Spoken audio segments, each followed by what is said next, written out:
जय हिंद। नमस्कार दोस्तों, आप लोगों का स्वागत है हमारे यूट्यूब चैनल पर। इस वीडियो में हम आतंकवाद पर निबंध के बारे में देखेंगे। आतंकवाद पर निबंध पहले सब 100 शब्दों में देखेंगे दोस्तों। आतंकवाद हिंसा का एक गैर कानूनी तरीका है जो लोगों को डराने के लिए आतंकवादियों द्वारा प्रयोग किया जाता है। आज आतंकवाद एक सामाजिक मुद्दा बन चुका है। इसका इस्तेमाल आम लोगों और सरकार को डराने धमकाने के लिए हो रहा है। बहुत आसानी से अपने लक्ष्य को प्राप्त करने के लिए विभिन्न सामाजिक संगठन, राजनीतिज्ञ और व्यापारिक उद्योगों के द्वारा आतंकवाद का इस्तेमाल किया जा रहा है। लोगों का समूह जो आतंकवाद का समर्थन करते हैं उन्हें आतंकवादी कहते हैं। आतंकवाद को परिभाषित करना बहुत आसान नहीं है क्योंकि इसे अपनी जड़ें बहुत गहराई तक जमाई हुई है। आतंकवादियों के पास कोई नियम और कानून नहीं है। ये समाज और देश में आतंक के स्तर को बढ़ाने और उत्पन्न करने के लिए केवल हिंसात्मक गतिविधियों का ही सहारा लेते हैं। अब दोस्तों हम आतंकवाद पर दूसरा निबंध देखते हैं जो 150 शब्द के हैं। पूरे विश्व के लिए आतंकवाद एक राष्ट्रीय और अंतर्राष्ट्रीय समस्या बन चुका है। यह एक वैश्विक समस्या है जिसने लगभग सभी राष्ट्रों को प्रत्यक्ष और अप्रत्यक्ष रूप से प्रभावित किया हुआ है। हालांकि बहुत सारे देशों के द्वारा आतंकवाद का सामना करने की कोशिश की जा रही है। कुछ लोगों के द्वारा इसे आज भी समर्थन दिया जा रहा है। आम लोगों को किसी भी समय खौफनाक तरीके से डराने का एक हिंसात्मक कुकृत्य आतंकवाद है। आतंकवादियों के बहुत सारे उद्देश्य होते हैं, जैसे कि समाज में हिंसा के डर को फैलाना, राजनीतिक उद्देश्यों की प्राप्ति आदि। इनके निशाने पर हर व्यक्ति देश का आम नागरिक होता है। एक खास देश की सरकार से अपनी मांगें पूरी करवाना ही आतंकवादियों का मुख्य लक्ष्य होता है। लोगों और सरकार तक अपनी आवाज़ को पहुंचाने के लिए वो ऑनलाइन, सोशल मीडिया, समाचार पत्र, पत्रिकाओं से संपर्क करते हैं। कई बार आतंकवादी हमले अपने वैचारिक और धार्मिक लक्ष्यों को पूरा करने के लिए होते हैं।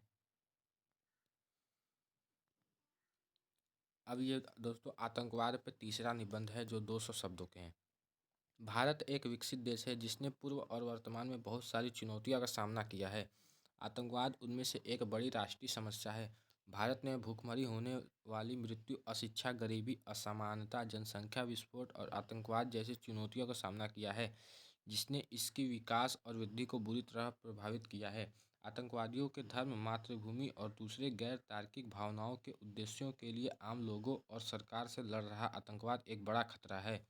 आतंकवादी अपने आप को एक बहादुर सैनिक बताते हैं, हालांकि वो वास्तविक सैनिक नहीं होते हैं। सच्चे सैनिक कभी भी आम लोगों को नुकसान नहीं पहुंचाते हैं और वो केवल दुश्मनों से ही देश को बचाने के लिए लड़ते हैं। वास्तव में असली सैनिक वो होता है जो राष्ट्रहित के लिए लड़ते हैं, जबकि आतंकवाद अपने खुद के गलत उद्देश्य के लिए लड़ते हैं। एक राष्ट्रीय सैनिक अपनी सभी जिम्मेदारियों को समझता है, जबकि एक आतंकवादी कभी भी ऐसा नहीं करता। आतंकवादियों को उनका नाम आतंक शब्द से मिला है। पूर्व में आतंकवाद केवल कुछ लोग क्षेत्रों तक ही सीमित था, जैसा कि जम्मू कश्मीर। हालांकि आज के दिनों में यह लगभग सभी क्षेत्रों में फैल चुका है, खासतौर से भारत के उत्तर पूर्वी इलाकों में। हाल ही में भारत ने आतंकवादी हमला मुंबई में नारिमल हाउस और ताज होटल में हुआ था। उस हमले ने भारत में कई जिंदगियों को लील कर दिया था और बहुत आर्थिक हानि पहुंचाई थी। अब दोस्तों आतंकवाद पे चौथा निबंध है जो कि 250 शब्दों के हैं। आतंकवाद एक बड़ा राष्ट्रीय मुद्दा है जो पूरी जीत के लिए मानव दिमाग का इस्तेमाल कर रहा है। लोगों को कमज़ोर बनाने के लिए उन्हें डरा रहा है, जिससे वो दोबारा से राष्ट्र पर राज कर सकें।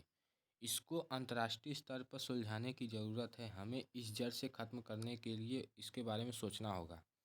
मानव मस्तिष्क में असाधारण आतंक को हटाने के साथ ही इसके साम्राज्य को पूरी तरह से नेस्तनाबूद करने के लिए हमें एक मजबूत नीति बनानी चाहिए।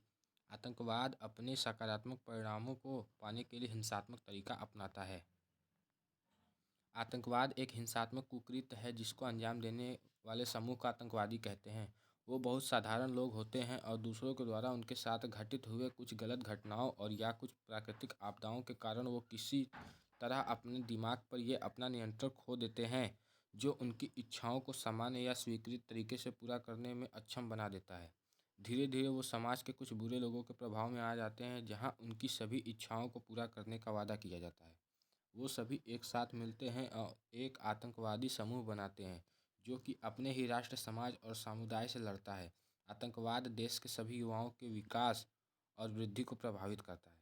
ये राष्ट्र को उचित विकास से कई वर्षों पीछे ढकेल लेता है। आतंकवाद देश पर अंग्रेज़ों की तरह राज कर रहा है, जिससे हमें फिर से आज़ाद होने की ज़रूरत है। हालांकि ऐसा प्रतीत होता है कि आतंकवाद हमेशा अपने जड़ में गहराई से फैलाता रहेगा, क्योंकि अपने अनैतिक उद्देश्यों की प्राप्ति के लिए राष्ट्र के कुछ अमीर लोग भी इसको समर्थन दे रहे हैं। तो दोस्तों, आप लोगों का धन्यवाद हमारा यह वीडियो देखने के लिए। हमारे चैनल को सब्सक्राइब और लाइक शेयर ज़रूर करें।